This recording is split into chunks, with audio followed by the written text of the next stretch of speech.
As the creator of the collective, I've had to adopt understandings from all different types of environments. My collective is global, my collective is a spiritual community, but I myself have integrated my personal experiences. I was in the military, US Army, and I learned something. I didn't actually get into special forces. I had the security clearance and the PG scores and all that, but I would have had to reenlist. It was a whole thing. I applied, I got accepted, I just didn't go. But I learned something from the interview process. Special forces candidates are are given orders and they're just watched. The candidates they accept are they have this ability to self-realize, take an introspective look, teach themselves and do better. And part of the training it's just monitoring. The instructors tell you this is what you're going to do, go do it. And they sit back without a word, without a facial expression, and they watch. They watch self-growth. They watch self-realization. They watch people make mistakes, correct them, and do something different and better themselves. Those are the candidates that get accepted. They teach themselves as they go. These people are not afraid to take an introspective look and make course corrections as necessary, sometimes on the spot.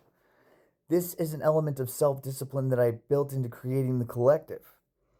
Because if as an adult, if you can't take that introspective look, if you can't even face yourself, how do you expect the world to see your true face, to accept you? This works with energy as well. Energetically speaking, to become grounded in your own energy is paramount in your own energetic development. When it comes to hype, when it comes to applause, when it comes to all sorts of negative influences, you have to be able to ground and come back to self, which means self-analysis, analysis of your thoughts, analysis of your emotions, analysis of all of your triggers, and a full and complete analysis of yourself while actively and openly facing yourself, all the good, all the bad, and building upon it. In the CIA, they teach you to build your strengths. Don't spend excess time studying and building on your weaknesses. They will come along. Move into what you're already great at and keep building along those lines. Keep developing yourself in all areas, but put the focus on your natural gifts and abilities and cater to them and doctor them more and more and more. The rest will naturally follow. If it's not something you're passionate about, if it's not something you're naturally adept at, it's okay to learn about it, but it would be a waste of time for you to put all of your focus into areas that need the most improvement that really don't affect your average everyday life that much. So let's say you're bad at trigonometry and you want to learn, you want to study, but it's just not your strength. Well, consider this. You're great at spirituality, you're bad at trigonometry. You're not going to use a whole lot of trigonometry in your day-to-day everyday life.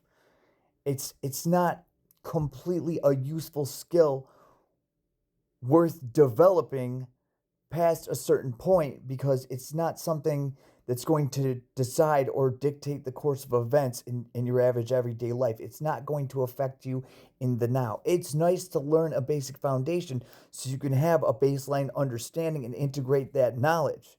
But you should be focusing on your natural gifts, your natural talents, and your strengths to build them farther and let the rest rise to meet the occasion. With this introspective look, with this fearless approach to self and self-acknowledgement, you can learn all of yourself. You can learn to love yourself.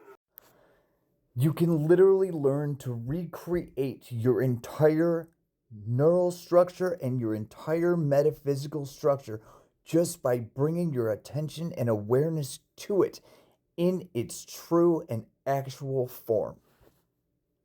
Which means if you're masking, if you're hiding, if you're doing roundabout things, if you're avoiding, you are not going to achieve the desired effect because all of you is all of you. That's an absolute truth.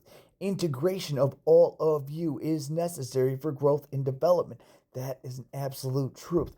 Otherwise, you have something in your energy, a memory, something from the past, a trauma, something like that, that's going to put that stain in your energetic field. It's going to stop you from being complete until you face it and deal with it honestly and authentically. Your metaphysical structure updates exponentially once you regain control of your neural structure. So your thoughts meet your words, meet your actions, meet your energy. You create and produce alignment.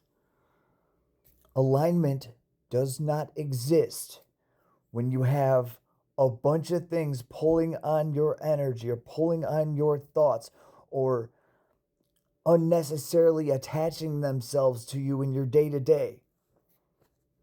All of this comes from self. So, in this right, simplicity is key. So is truth and authenticity. That is true in spirituality. With physics, with metaphysics, with neuroscience, with psychology. All of this is integrated in your average, everyday spiritual practices. There's a science to it. There is. The pineal function of the brain is actually like an antenna that integrates your access to consciousness. So even though everybody's spiritual experience may vary or may be different or may be individual to them, the basic foundational keys to access, grow, and develop in spirituality all remain the same.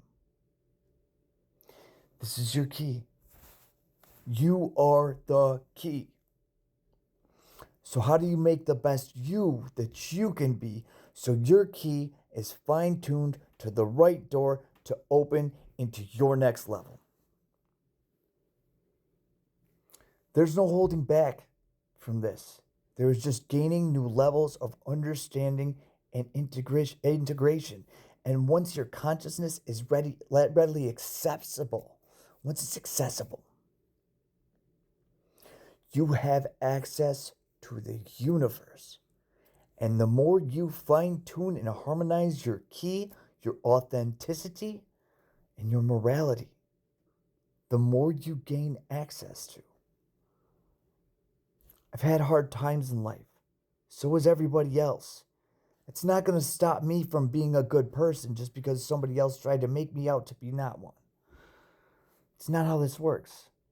I know myself. I've disciplined myself. I've created myself into the person I want to be. I gained the wisdom and knowledge that brought me into becoming the person I wanted to be. And I had the discipline to work on myself consistently for a very long time, even through the hardest time of my life, because I knew I wanted more and I deserved better. We're here now. You can be here too. It's literally up to you to save yourself. And just know, healing is possible.